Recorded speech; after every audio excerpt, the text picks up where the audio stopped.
আসসালামু আলাইকুম ভিউয়ার্স। এর ভিডিওতে আমি দেখাবো কিভাবে খুব সহজে ন্যাশনাল ইউনিভার্সিটির অনার্স প্রথম বর্ষের ফর্ম ফিল আপ করতে হয়। অনেকেই ফর্ম ফিল আপ নিয়ে চিন্তায় থাকো, তাই আজকে সেটআপ বাই সেটআপ পুরো প্রসেস দেখাবো।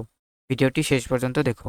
আমাদের একটি ব্রাউজারে হবে, ব্রাউজারে গিয়ে আমরা ইএমএস লিখে সার্চ করব। তারপর আমরা এই রকমের একটি ওয়েবসাইট পাবো, NUEMS। আমরা এই ওয়েবসাইটটিতে প্রবেশ করব। তারপর এখানে ক্রস বাটনটিতে ক্লিক করে পপআপটি সরিয়ে নেব। তারপর এখানে স্টুডেন্ট লগইন লেখা আছে, এই স্টুডেন্ট লগইনে আমরা ক্লিক করব। তারপর আমাদের যে রেজিস্ট্রেশন নাম্বারটি আছে, এই রেজিস্ট্রেশন নাম্বারটি আমরা এখানে লিখে দেব। লেখা শেষ হলে আমরা এখানে সাবমিট করে দিব।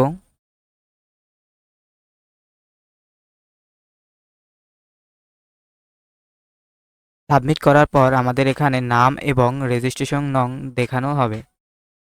তারপর আমরা এখানে এসে এই ফর্ম ফিল আপে ক্লিক করব।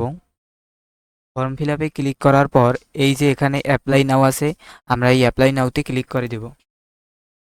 তারপর আমাদের যে সাবজেক্টগুলো আছে, কম্পালসারি সাবজেক্ট, তা অটোমেটিক শো হয়ে থাকবে এবং আমাদের যে ইলেকটিভ সাবজেক্টগুলো আছে তাও এখানে শো করবে। আমাদের যে ইলেকটিভ সাবজেক্ট রয়েছে তা আমরা এখান থেকে টিক করে দিব।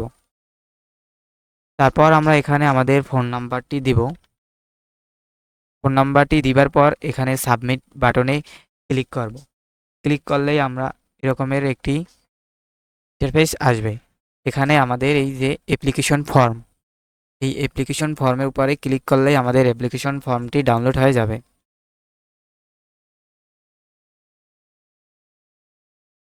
এভাবেই আমরা খুব সহজে ফর্ম ফিল আপটি করে নিতে পারি। একটি গুরুত্বপূর্ণ কথা, শেষ সময়ের জন্য কেউ অপেক্ষা করবেন না।